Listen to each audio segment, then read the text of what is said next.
이승만은 내란 목적 살인죄의 수괴다. 22일 대한민국 국회에서 현역 국회의원이 한 발언입니다.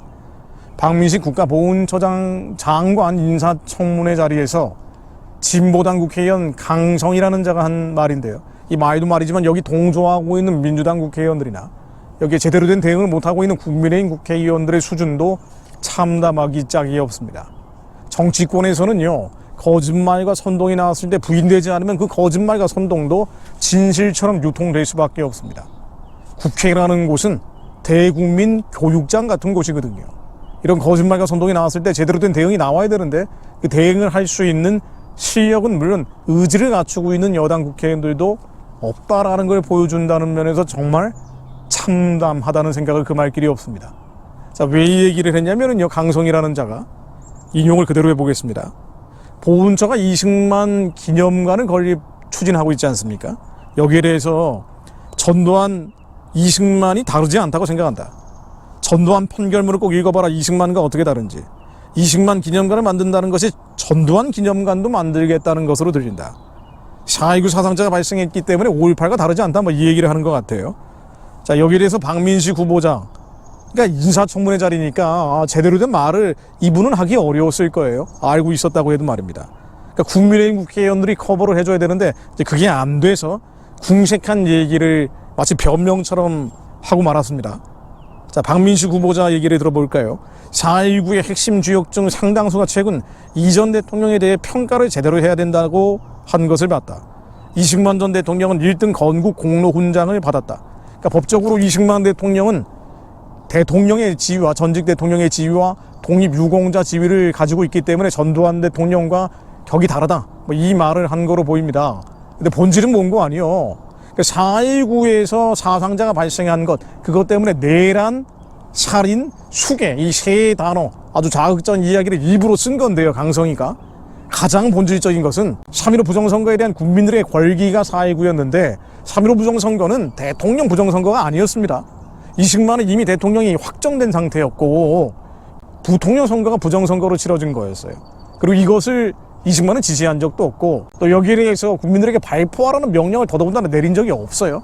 이승만은 오히려 4.29 때 사상자가 나오자 너무나 가슴 아파했고 서울대병원에 이 다친 사람들을 찾아가서 눈물 흘리면서 내가 대통령에서 물러나면 이런 일이 없겠지라고 안타까워했던 인물입니다. 게다가 물러난 뒤에 물러날 필요도 없었거든요. 왜냐하면은 부통령 부정선거였기 때문에 당시 분위기상 부통령 재선거를 하면 됐단 말이에요. 그런데 이 모든 정치적인 책임, 본인이 부정선거의 주도자도 아니고 이 시위의 발포 책임자도 아니지만 그럼에도 불구하고 정치적 책임, 도의적 책임을 지고 물러난 겁니다. 이런 이승만에 대해서 내란, 수괴, 살인이라는 단어 쓰는 것 자체가 말도 안 되는 얘기예요. 억지고 궤변입니다. 게다가 무엇보다도 이승만이 했던 공에 대해서 전혀 인정하지 않는 얘기죠. 이승만 대통령은 온 아시아가 공산화되고 있을 때 자유의 나라를 만들고 지킨 사람이에요.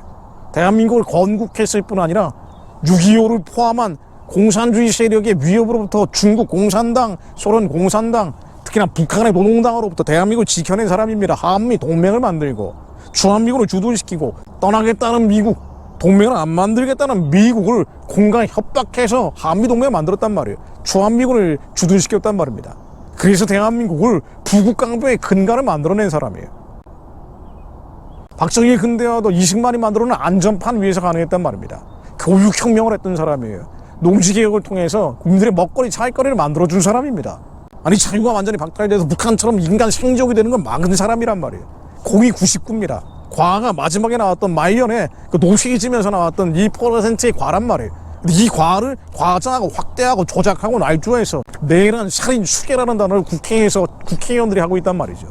근데 이런 말도 안 되는 이야기들이 나왔을 때, 말이에요. 민주당 국회의원들 발언 볼까요? 강병원 국회의원이라는 자는 이렇게 얘기합니다. 이승만이 야당 선거운동을 폭행하고 선거인 명부를 조작하고 유령 유권자를 만드는 등의 3.15 부정선거가 있었고 이로 인해 전 국민이 들고 일어나서 4.29 혁명이 있었다.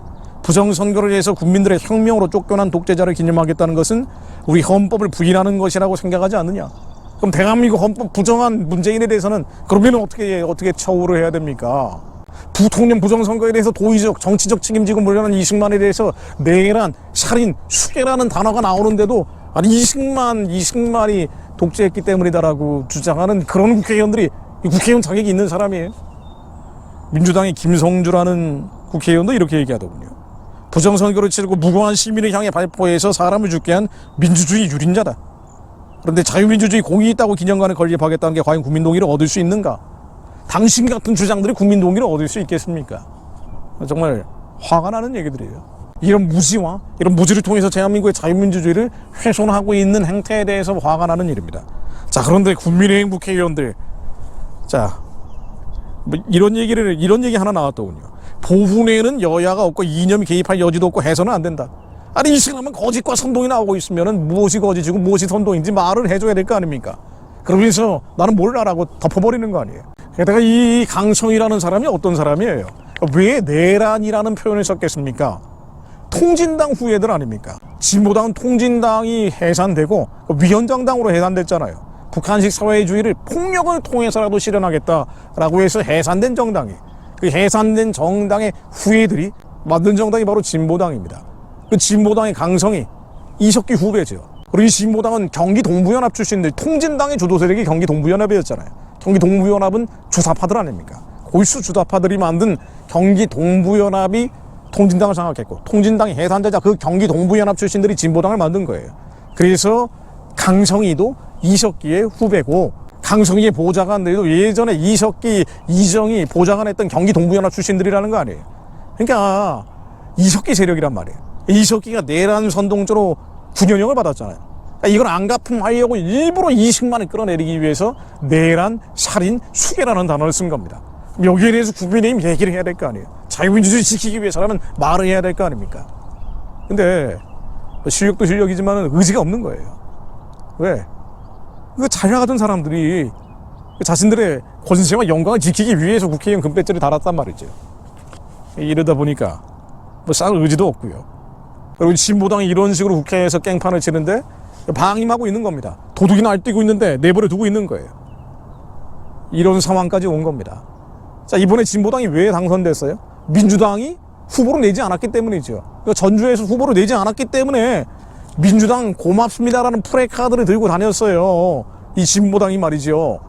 이 진보당은 나중에 아마 내년 총선 때면은요, 연대할 겁니다. 서로 힘을 합칠 거예요. 예전에 통진당 국회의원들이 13명이 나왔나요? 그때도 민주당하고 통진당하고 연대를 했잖아요. 선거 연대를 해서. 그래서 통진당의 원내 강력한 교도로 만들어준 게 민주당 아닙니까? 아마 이번에도 그렇게 할 가능성이 많습니다. 그들은 이념적으로 크게 다르지 않은 색채란 말이죠. 대한민국의 정체성, 정통성에 대해서 적극적으로 부정하든가 소극적으로 부정하든가 정도의 차이가 있는 거예요.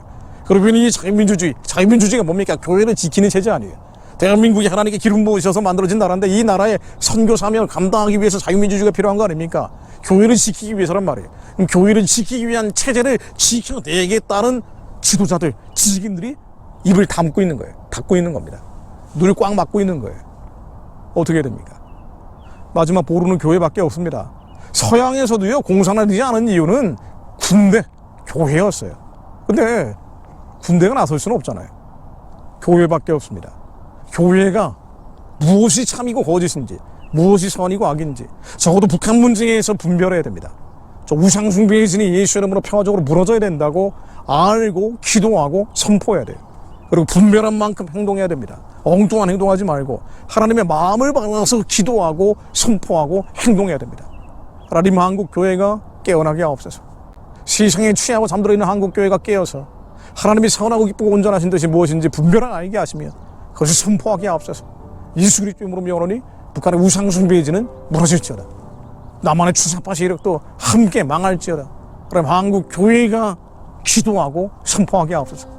잠들고 세상에 취해 있는 목자들이, 성도들이 깨어 일어나 2천만 동족들을 살려내라고 광장에 1,000명, 10,000명, 10만 명 몰려나오게 앞서서 하나님, 교회가 선포할 때 한국의 분위기가 바뀌며 한국 사회가 바뀌며 선교와 한국의 길이 열릴 것을 믿습니다.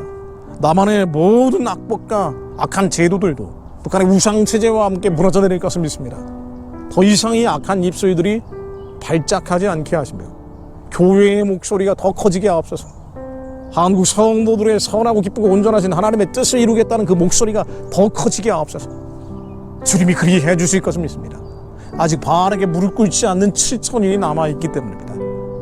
주님 예수 안에서 저희들이 믿음으로 선포한 모든 기도가 응답받을 것을 믿습니다. 북한의 우상체제가 예수 이름으로 무너졌음을 선포합니다. 주체사상파를 힘을 잃고 무력화됐음을 선포합니다. 선교의 길이 열려 평양에 하나님의 성전이 세워질 것을 선포합니다. 살려낸 2천만 동족들과 함께 만주르 시베리아로 복음 들고 예루살렘까지 뻗어가게 해주실 것을 믿음으로 선포하며 기도합니다. 예수 그리스도 이름으로 기도드립니다.